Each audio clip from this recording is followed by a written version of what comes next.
Class x के science episode में आप तमाम लोगों का बहुत बहुत स्वागत है। तो प्रतिबिंब क्या होता है इसको हम लोग समझते हैं कि प्रतिबिंब क्या होता है।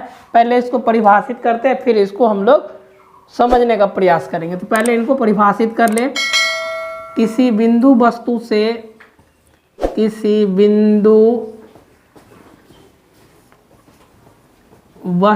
से आ रही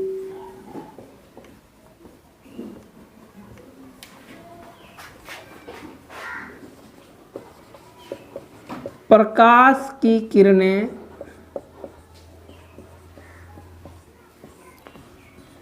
परावर्तन अथवा अपवर्तन के बाद जिस बिंदु पर मिलती है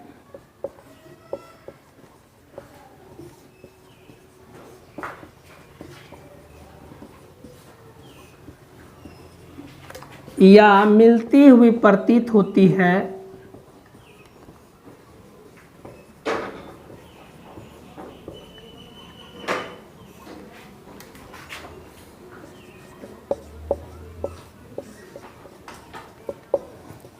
उसे प्रतिबिंब कहते हैं।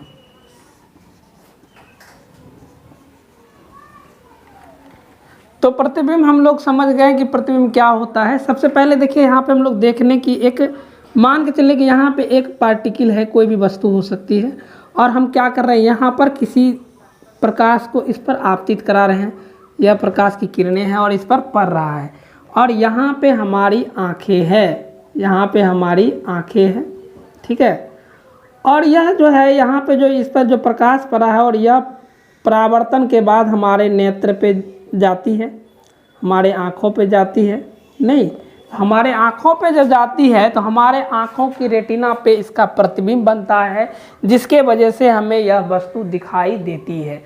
और हम लोग जैसे कि दर्पण का उपयोग करते होंगे, तो दर्पण में क्या होता है, हम अपने चेहरे को देखते हैं, तो वो हम अपने चेहरे को जो देखते हैं तो उसमें भी एक प्रकार का इमेज क्रिएट होता है, एक प्रकार का इमेज बनता है, उसी को हम लोग प्रतिबिंब कहते हैं। और यह प्रतिबिंब जो होते हैं वह दो प्रकार के होते हैं, एक होते हैं अस्थाई और दूसरा होते हैं अस्थाई। तो इसको हम लोग जान ले कि ये प्रतिबिंब क्या होता है और ये दो प्रकार के होते हैं। उन दोनों प्रकार को भी हम लोग परिभाषित करने का प्रयास कर लेते हैं। देखिए हमने प्रतिबिंब के दोनों प्रकारों को यहाँ पे लिख दिया है। एक होता है वास्तविक प्रतिबिंब, जिसको अंग्रेजी में रियल इमेज कहते हैं। कभी कभी प्रश्न में यह भी पूछ देता है कि रियल इमेज कैसा होता है, तो रियल इमेज पे क्या ऑब्जेक्टिव बन पाएगा, उनको भी हम लोग देखने का प्रयास करेंगे। और आभासी प्रतिबिंब जो होता है वह क्या होता है, उसमें किस तरह के ऑब्जेक्टिव पूछे जाएंगे, तो उनको भी हम लोग देखने का प्रयास कर लेते हैं। तो यहाँ पे दूसरा नंबर जो है वो है आभासी या काल्पनिक प्रतिबिंब। आभासी या काल्पनिक प्रतिबिंब, और अंग्रेजी में इसी को वर्चुअल इमेज कहते हैं। तो दोनों को परिभाषित कर लेते हैं। पहला एक नंबर में जो वास्तविक प्रतिबिंब है,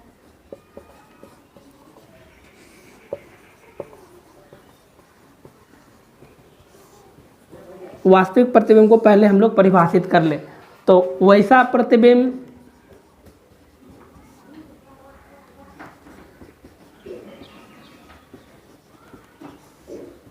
जो वास्तविक किरणों के कटान से बनते हैं उसे वास्तविक प्रतिबिंब कहते हैं।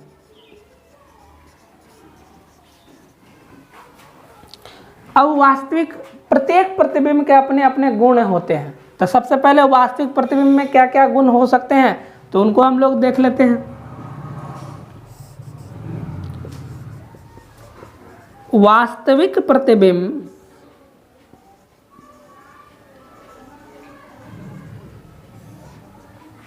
को पर्दे पर उतारा जा सकता है, पर्दे पर उतारा जा सकता है।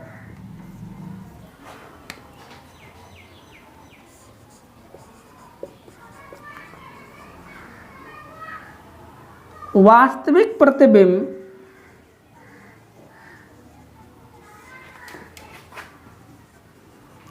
हमेशा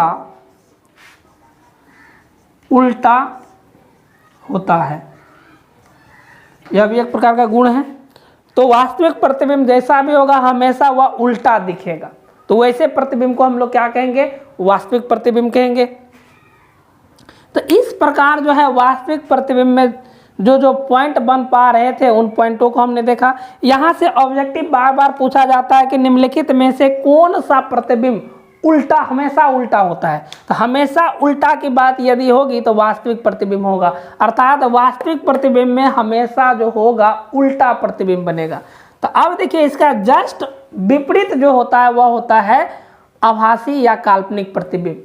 काल्पनिक मतलब कल्पना में, वास्तव में नहीं बात है, यह कल्पना की बात है, आभास कर रहे हैं कैसा होता है, नहीं, तो उसको हम लोग आभासी प्रतिबिंब कहते हैं। तो इस आभासी प्रतिबिंब को हम लोग परिभाषित करने का आगे प्रयास कर लेते हैं। देखिए हमने आभासी या काल्पनिक प्रतिबिंब को यहाँ पर लिखने का प्रयास किया है। तो आभासी प्रतिबिंब किसको कहते हैं, इसको परिभाषा के द्वारा देख लेते हैं। तो वैसा प्रतिबिंब जो काल्पनिक किरणों के कटान से बनते हो, के कटान से बनते हैं, उसे आभासी प्रतिबिंब कहते हैं। कोई आभासी या काल्पनिक दोनों एक ही है। तो यहाँ पर हमने लिखा है काल्पनिक प्रतिबिंब को पर्दे पर नहीं उतारा जा सकता है, ठीक है। और यहाँ पे हमने लिखा है कि काल्पनिक प्रतिबिंब हमेशा सीधा होता है, या इनके गुण हो गए। तो यहाँ पे देखिए सभी प्रतिबिंब को हमने क्या किया, उनके गुणों को भी देखा, उनको परिभाषित भी किया और यह क्या होते हैं इनको भी समझने का प्रयास किया। तो आज के एपिसोड में हम लोग सारे जो इनके जो प्रतिबिंब है उन सबों को देखने का प्रयास कर लिया है। अगले एपिसोड में हम लोग दर्पण को देखेंगे। तो आप अगला एपिसोड देखना ना भूलें, क्योंकि उसमें बहुत छोटी छोटी बातें होती है लेकिन बहुत मोटी मोटी बातें होती है। क्योंकि ऑब्जेक्टिव में जो होते हैं दर्पण और लेंस में भी जो होते हैं, लेंस बहुत इंपॉर्टेंट होता है और इन्हीं दोनों के आधार पे पूरे ऑप्टिक्स होते हैं, यानी लाइट को देखा जाता है। तो इस तरह आज हम लोगों ने इस एपिसोड में आभासी प्रतिबिंब तक को देखा। अगले एपिसोड में आप लोगों का फिर पुनः स्वागत हम लोग करेंगे। तो अगले एपिसोड में हम लोग दर्पण को देखने का प्रयास करेंगे। तो आज के एपिसोड में हम लोग लेते हैं विदा। और हाँ, यदि आप मेरे चैनल पर नए हैं तो मेरे चैनल को जल्दी से लाइक करेंगे, शेयर करेंगे और सब्सक्राइब करेंगे। और जो भी 10th क्लास में बच्चे पढ़ने वाले होंगे उनको भी थोड़ी सी प्रेरित करेंगे कि इस लॉकडाउन में इस चैनल के माध्यम से जितना हमसे बन पाएगा गणित और विज्ञान के क्षेत्र में हम वीडियो बनाने का प्रयास करेंगे। तो लेते हैं विदा, बहुत बहुत धन्यवाद।